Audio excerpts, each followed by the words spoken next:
सध्या सगळीकडेच पाऊस चालू आहे, तर या पावसामध्ये अगदी झटपट होणारा, झणझणीत असा वडापाव कसा करायचं ते बघणार आहोत. नमस्कार, टेस्ट आणि बेस्टमध्ये तुम्हा सर्वांचं स्वागत आहे.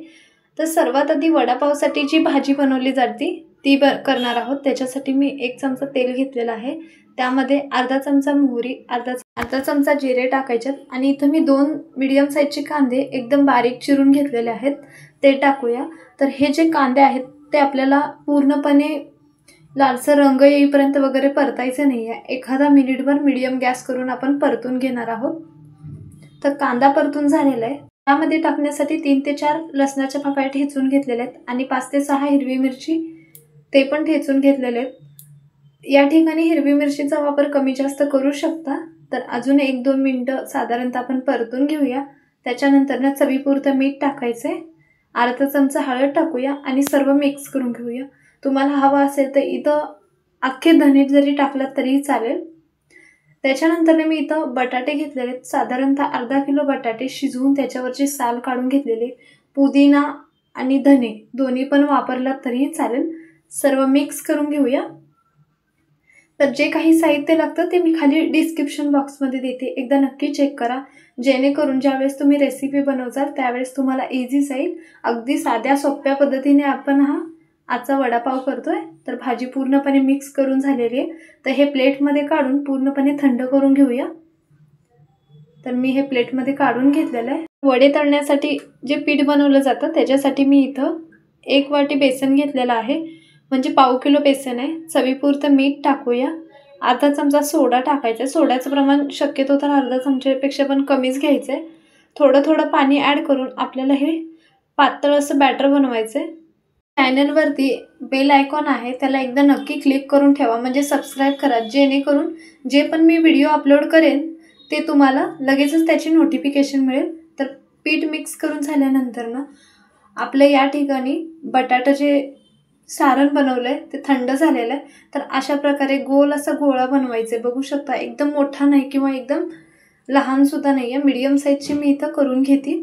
तर स्टार्टिंगला दाखवण्यासाठी 1-2 ते 3 मी इथं बनवून घेते. तर अशा प्रकारे करून घेतलेले. तर आता तळण्यासाठी या ठिकाणी मी इथं 2 वाटी तेल मीडियम गरम करून घेतलेले आहेत. एकदम जास्त गरम करायचं नाही किंवा थंड ठेवायचं नाही. त्यानंतर या पिठामध्ये आपला बटाट्याचा जो गोळा करून घेतलाय किंवा बटाटा वड्यासाठी ते तेलात सोडूया आणि गॅस जो आहे तो या ठिकाणी आपल्याला एकदम लो फ्लेमवरती ठेवायचा आहे. साधारणतः 3 ते 4 मिनिटं लागतात हे तळण्यासाठी. तर लो फ्लेमवरती ठेवून मी इथं हे वडे लालसर रंग येईपर्यंत तळून घ्यायचे. तर अगदी सहजासहजी होणारी सोप्या पद्धतीने आजची ही वडापावची रेसिपी दाखवलेली आहे तुम्हाला. तर वडे तळले गेलेले आहेत, तर हे काढून घेऊया. असे मी याच प्रकारे मी बाकीचे वडे तळून घेते.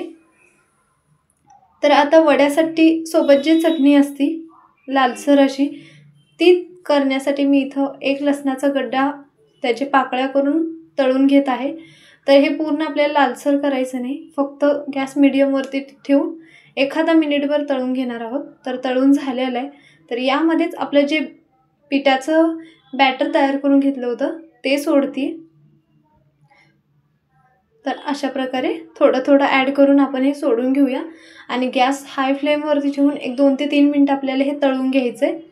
तर हे जे पीठ आहे ते एकदम कडकडीत गरम करून घ्यायचं आहे, म्हणजे आपल्याला हे व्यवस्थित असं लालसर रंग येईपर्यंत तळून घ्यायचं आहे, जेणेकरून आपली जी चटणी आहे ती जास्त ओलसर लागणार नाही किंवा जास्त ऑइली होणार नाही आहे. त्याच्यामुळे मी इथं एकदम कुरकुरीत गरम केलेलं आहे. त्याच्यानंतर चवीपुरतं मीठ, चवीपुरतं लाल तिखट टाकायचं आहे.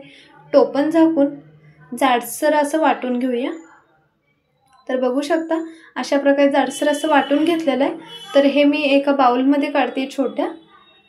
तर अशा प्रकारे आपला वडापाव तयार झालेला आहे. तर या ठिकाणी मी 2 पाव घेतलेले आहेत, मधून कापून घेतलं आहे. त्याच्यामध्ये आपण तयार केलेली चटणी टाकूया. तुम्हाला हवा असेल तर या ठिकाणी हिरव्या चटणीचा म्हणजे पुदिनाच्या चटणीचा वापर केला तरीही चालेल. त्याच्यानंतर आपला वडापाव ठेवूया. तर आजची ही रेसिपी तुम्हाला कशी वाटली ते नक्की सांगा. त्याच्याबरोबर तळलेली हिरवी मिरची. तर आजची झटपट अशी आपली वडापावची रेसिपी तयार आहे. व्हिडिओ जर आवडला असेल तर नक्की चॅनल लाईक, शेअर आणि सबस्क्राईब करा. व्हिडिओ पाहिल्याबद्दल